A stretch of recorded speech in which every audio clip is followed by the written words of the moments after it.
Hello everyone, myself Abhishek Raj and you are most welcome on our channel Your Studies. Today I am going to start the third lecture of chapter Physical and Chemical Change. So let's start the lecture. Activity 6.8. In the previous lecture we had performed some activities. We had seen that when magnesium ribbon is completely burned, it leaves powdery ash, which is a new substance, magnesium oxide. And when magnesium oxide is mixed with water, it also produces a new substance, which is magnesium hydroxide. Now we are going to start activity 6.8. Take about a teaspoonful of vinegar in a test tube. Vinegar ले लेना है, एक बड़ी चम्मच से vinegar ले लेना है टेस्ट ट्यूब में. Add a pinch of baking soda to it, और इसमें बेकिंग सोडा मिला देना है. You would hear a hissing sound and see bubbles of a gas coming out. आप क्या देखेंगे? एक हिशिंग साउंड सुनेंगे आप और उसमें से बबल देखेंगे, गैस का बबल उसमें से निकलते हुए देखेंगे. Pass this gas through freshly prepared lime water as shown in figure 6.5. और इस गैस को क्या करना है? पास करना है फ्रेशली प्रिपेयर्ड लाइम वाटर से, जैसा कि फिगर 6.5 में दिया हुआ है. हम देख लेते हैं फिगर. देखिए, ये हमारा विनेगर प्लस बेकिंग सोडा यानी कि उसका सॉल्यूशन है और इसमें से निकलेगा गैस. तो इसको डायरेक्ट क्या करना है? लाइम वाटर से पास करा देना है. What happens to the lime water? जब आपने उस गैस को लाइम वाटर से पास कराया तो क्या हुआ? The change in the test tube is as follows. Vinegar acetic acid रहता है विनेगर में, हमने पिछले चैप्टर में पढ़ा है. उसमें क्या मिला है हमने? Baking soda, sodium hydrogen carbonate. तो ये क्या बनेगा? Becomes carbon dioxide plus other substances. The reaction between carbon dioxide and lime water is as follows. तो विनेगर और बेकिंग सोडा को हमने मिलाया तो कार्बन डाइऑक्साइड फॉर्म हुआ और कुछ अन्य सब्सटेंस भी फॉर्म हुए. अब उसको कार्बन डाइऑक्साइड को हमको पास कराना है लाइम वाटर से. तो इसका रिएक्शन हम देखते हैं. Carbon dioxide CO2 plus lime water CaOH का whole 2 becomes calcium carbonate CaCO3 plus water H2O. Carbon dioxide और लाइम वाटर को जब हम मिलाएंगे तो कैल्शियम कार्बोनेट फॉर्म होगा और उसके साथ वाटर भी फॉर्म होगा. When carbon dioxide is passed through lime water, calcium carbonate is formed, which makes lime water milky. जब कार्बन डाइऑक्साइड को लाइम वाटर से पास कराया जाता है तो कैल्शियम कार्बोनेट फॉर्म होता है जो कि लाइम वाटर को मिल्की बना देता है. The turning of lime water into milky is a standard test of carbon dioxide. ये लाइम वाटर का मिल्की होना यह कार्बन डाइऑक्साइड का स्टैंडर्ड टेस्ट है. तो यहाँ पर एक क्वेश्चन बनता है कि what is the standard test of carbon dioxide. You will use it in chapter 10 to show that the air we breathe out is rich in carbon dioxide. आप इसका प्रयोग करेंगे चैप्टर 10 में यह दिखाने के लिए कि एयर जो हम छोड़ते हैं, एक्सहेल करते हैं, वह कार्बन डाइऑक्साइड में रिच होता है. In activity 6.6 to 6.8 you saw that in each change one or more new substances were formed. हमने 6.6 से लेकर 6.8 एक्टिविटीज तक देखा कि उसमें क्या हो रहा है? एक या अनेक नए सब्सटेंस फॉर्म हो रहा है. जैसे कि मैग्नीशियम को जब जलाया गया तो क्या फॉर्म हुआ? Magnesium oxide. मैग्नीशियम ऑक्साइड को जब वाटर के साथ मिलाया गया तो मैग्नीशियम हाइड्रोक्साइड फॉर्म हुआ. तो यहाँ पर नया सब्सटेंस फॉर्म हो रहा है.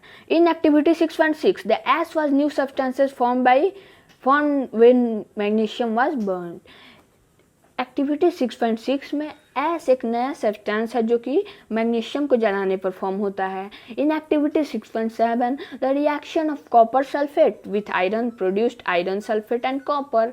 एक्टिविटी 6.7 में जो कॉपर सल्फेट का आयरन के साथ रिएक्शन होता है वह क्या प्रोड्यूस करता है? आयरन सल्फेट और कॉपर.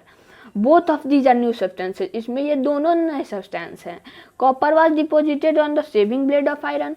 कॉपर उस सेविंग ब्लेड जो कि हमने एक्टिविटी में किया था उस सेविंग ब्लेड के आयरन पर कॉपर डिपोजिट हो जाता है. In activity 6.8 vinegar and baking soda together produced carbon dioxide which turned lime water milky. In activity 6.8 में विनेगर और बेकिंग सोडा एक साथ मिलकर कार्बन डाइऑक्साइड प्रोड्यूस करते हैं जो कि लाइम वाटर को मिल्की बना देता है. Can you name the new substance formed in this reaction. क्या इस रिएक्शन में जो न्यू सब्सटेंस फॉर्म हुए उसको हम नेमिंग कर सकते हैं?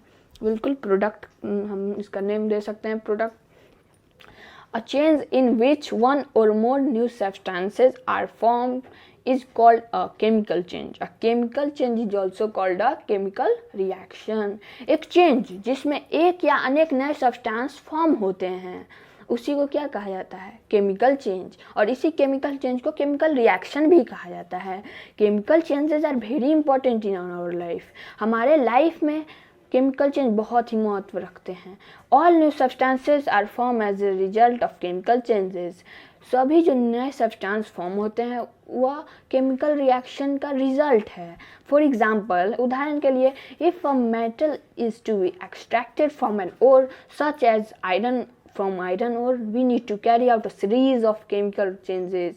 उदाहरण के लिए, अगर हमको मेटल निकालना है उसके ओर से, जैसे कि आयरन को अगर आयरन के ओर से निकालना है तो हमको केमिकल चेंजेस का एक सीरीज करना होगा।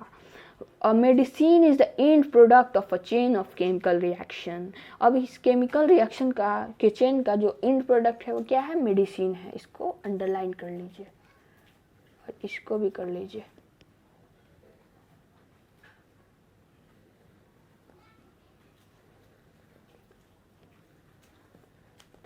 Useful new materials such as plastics and detergents are produced by chemical reaction. Useful जो new materials हैं जैसे कि plastics, detergents या chemical reaction से ही produce हुए हैं। Indeed, every new material is discovered by studying chemical changes. We have seen that one or more new substances are produced in a chemical change. हमने अभी तक देखा कि chemical change में एक या उससे अधिक new substance form हो रहे हैं। In addition to new products, the following may accompany a chemical change.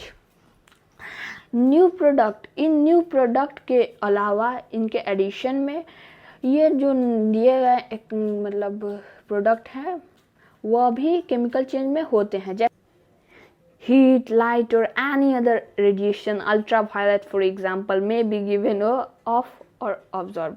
मतलब कि जो प्रोडक्ट उसमें निकलता है, एक या जो वन और मोर सब्सटेंस जो फॉर्म होते हैं उनके साथ क्या क्या निकलते हैं, जैसे कि हीट निकल सकता है, लाइट या फिर कोई अन्य रेडिएशन जैसे कि अल्ट्रावायलेट उदाहरण के लिए, ये गिवन ऑफ मतलब निकलेगा या फिर ऑब्जॉर्ब किया जाएगा। साउंड में भी साउंड भी प्रोड्यूस हो सकता है। अ चेंज इन स्मेल में टेक प्लेस और अ न्यू स्मेल में be given of.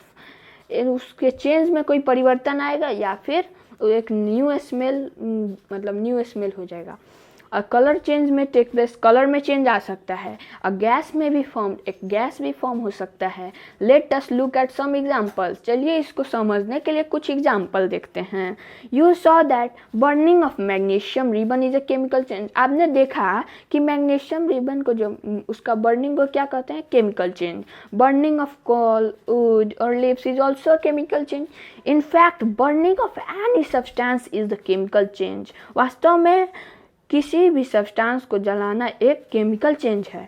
Burning is always accompanied by production of heat. और जब भी बर्निंग होगा तो हीट प्रोड्यूस जरूर होगा। Explosion of a firework is a chemical change. एक मतलब पटाखों का एक्सप्लोजन हम जलाते हैं वह भी एक केमिकल चेंज है। You know that such an explosion produces heat, light, sound and unpleasant gases that pollute the atmosphere. आप जानते हैं कि इस एक्सप्लोजन में हीट, लाइट, साउंड और अनप्लीजेंट गैसेज प्रोड्यूस होते हैं जो कि हमारे एटमॉस्फेयर को पॉल्यूट करते हैं। That is why you are advise not to play with firework. यही कारण है कि आपको एडवाइस किया जाता है कि पटाखों के साथ मत खेलिए। When food get spoiled, it produces a foul smell. So we call this change a chemical change. जब भोजन सड़ जाता है तो उसमें एक गंदी महक आती है, प्रोड्यूस होती है। तो क्या हम इसको केमिकल चेंज कह सकते हैं? बिल्कुल कहते हैं। हमने अभी पढ़ा कि अगर एक स्मेल में चेंज आए तो वो भी केमिकल चेंज है। You must have noticed that a slice of an apple acquires a brown color if it is not consumed immediately. आपने ये ज़रूर नोटिस किया होगा कि एक एप्पल का स्लाइस उस पर ब्राउन कलर आ जाता है। कब? जब उसको इमीडिएटली कंज्यूम नहीं किया जाए। If you have not seen this change in colour, cut a fresh slice of apple and keep it away from for some time. अगर आपने यह चेंज नहीं देखा है कलर में तो क्या कीजिए, एक एप्पल का फ्रेश स्लाइस कट कर लीजिए और उसको कुछ समय के लिए छोड़ दीजिए। Repeat the same activity with a slice of potato और ब्रिंजल, और यही एक्टिविटी को आप पोटैटो और ब्रिंजल के स्लाइस से कीजिए। The change of colour in these cases is due to the formation of new substances. इनके कलर में चेंज क्यों आ रहा है? तो न्यू सब्सटेंस के फॉर्मेशन के कारण आ रहा है। Are not this changes chemical changes? क्या ये चेंज केमिकल चेंज नहीं है? बिल्कुल है। In chapter 5 you neutralise an acid with a base, is neutralisation a chemical change? आपने चैप्टर 5 में एसिड और बेस को मिलाकर उन दोनों को न्यूट्रलाइज कर दिया था, तो ये न्यूट्रलाइजेशन होता है। तो न्यूट्रलाइजेशन भी केमिकल चेंज है। कैसे है? तो क्योंकि न्यूट्रलाइजेशन में एक नया सब्सटेंस NaCl यानी कि साल्ट फॉर्म होता है। अब हम ये देख लेते हैं। A protective shield, you must have heard of the ozone layer in our atmosphere. आपने हमारे वायुमंडल में जो ओजोन लेयर है उसके बारे में जरूर सुना होगा। It protects us from the harmful ultraviolet radiation which come from the sun. यह हमें सूरज से आने वाली एक हानिकारक किरण अल्ट्रावायलेट रेडिएशन से क्या बचाता, हम लोग को बचाता है। Ozone observe this radiation and break down to oxygen. Ozone इस रेडिएशन को ऑब्जर्व करता है और ऑक्सीजन में ब्रेक हो जाता है। इसको भी अंडरलाइन कर लीजिए। Ozone is different from oxygen is different from ozone. Oxygen ozone से अलग है। Can we call the breaking down of ozone a chemical change? क्या हम ओजोन का ऑक्सीजन में ब्रेक करना केमिकल चेंज कह सकते हैं? बिल्कुल कह सकते हैं। If ultraviolet radiation were not observe by ozone, अगर अल्ट्रावायलेट रेडिएशन ओजोन के द्वारा नहीं ऑब्जर्व किए जाते हैं, it would reach the earth surface and cause harm to us and other life forms. यह पृथ्वी के सतह पर पहुंच जाएगा और हमें और अन्य जीवों को हानि पहुंचाएगा। Ozone acts as a natural shield against this radiation. इस रेडिएशन के अगेंस्ट ओजोन एक नेचुरल शील्ड के जैसा काम करता है। यहाँ पर हमारा लेक्चर ख़त्म होता है। अगले लेक्चर में हम इस चैप्टर को ख़त्म करेंगे और इसका क्वेश्चन आंसर करेंगे। Okay, thank you.